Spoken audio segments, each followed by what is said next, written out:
Hello summoners, welcome back to another damage comparison video, and this one is going to be between Thing with full synergies versus Colossus with full synergies. Now both these characters, they are amazing with or without synergies, and they are really powerful offensively. They have utility, they have damage, and Thing, he also has really good prestige, great on defense, one of my favorite characters of all time by the way. But I would say overall Colossus is a little bit better, a little bit more practical, although Thing is one of the very few characters where even though he needs a 4-man synergy team, he still is a character that I would bring in all sorts of quests. Like I have used him for all the boss rushes and the Omega boss rush, that is the most popular video on this channel, and I also use him a lot for variant 2, even for poison parts. That is how powerful this guy is.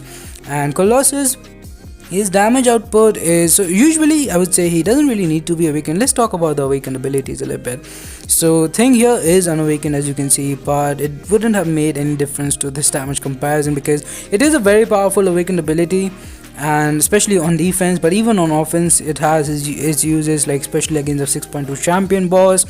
But here it doesn't really impact his damage. It is about the protection that he gets.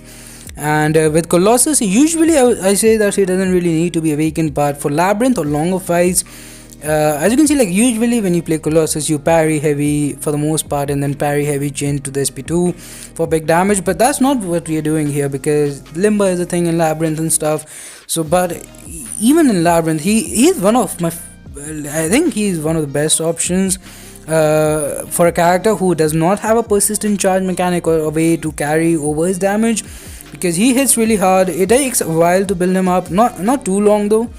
Like even right now we are what 90 hits in, and you can see like 14,000. And to be fair, Red Hulk, he's not great for damage comparison videos because he has like a lot of resistance and stuff. So yeah, but and also you can see like both of them are kind of offensive tanks. You can take a lot of hits with them, and I was saying that and it got hit in both the clips. So now I want to talk a little bit about the synergies themselves, because with Colossus you're taking in great characters like Omega Red and Emma Frost. So if we're talking about clearing a quest, then both of them can pull their own weight, and on top of that they are making Colossus this insane beast. But with Thing, you actually, it wouldn't have mattered. He could have had these synergies with the best characters in the game, but you have to kill them off. So like if we are talking about Angela, Hela, Heimdall, the champion, and it actually needs to be in an order. And every time I make a video on Thing, like usually people, there are a lot of people who don't know the that he needs to be like his synergies. He's the only character where you need to have his synergies in a particular order if you want it to work properly, and the order is like Thing himself, then the champion, then Angela, Hela. You can place them either ways, and then Heimdall at the end. And the way you place these synergies is how they will act. So you'll get the first indestructible, you're going to gain the furies, that is from the champion synergy. You gain some health from the Angela Hela synergy, and then if you like, if at this point I die again, then like if I get to 1% again, then I would be indestructible. So it's really good ability to have. It's pretty safe, and the fact is that it doesn't matter at the end how much health you have, because you have to get hit and get all the indestructibles in the next fight anyways. So that is actually a pretty big thing. Like if you're using him for stuff like Labyrinth, you don't need potions at all, because you have to take hits in the start anyways. And even then, even though you're playing at a low health, it's not really high risk, because you can you have the safety net of the Heimdall synergy, and you can take that out. Personally, I've used him against really hard content, and I rarely use the Heimdall synergy, but of course sometimes it will help you out. So let's talk a little bit about their utilities. So let's first talk about immunities, because I guess immunities are kind of a part of utilities.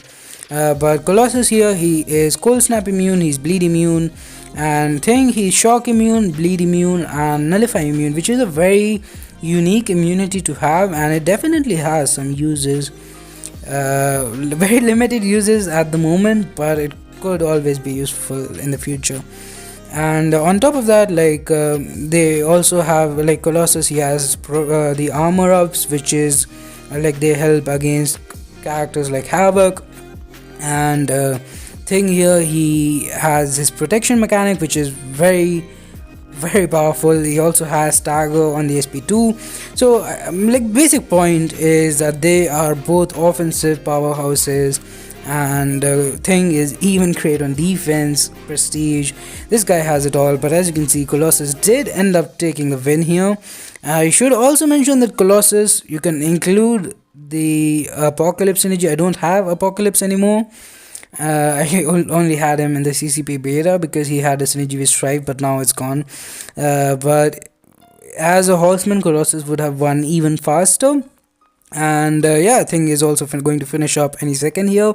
So that is going to do it for this one. Thanks for watching, guys. Have a nice day. Subscribe to the channel for more content. Like this video, share with your alliance, and bye bye. Stay safe. Have a good one.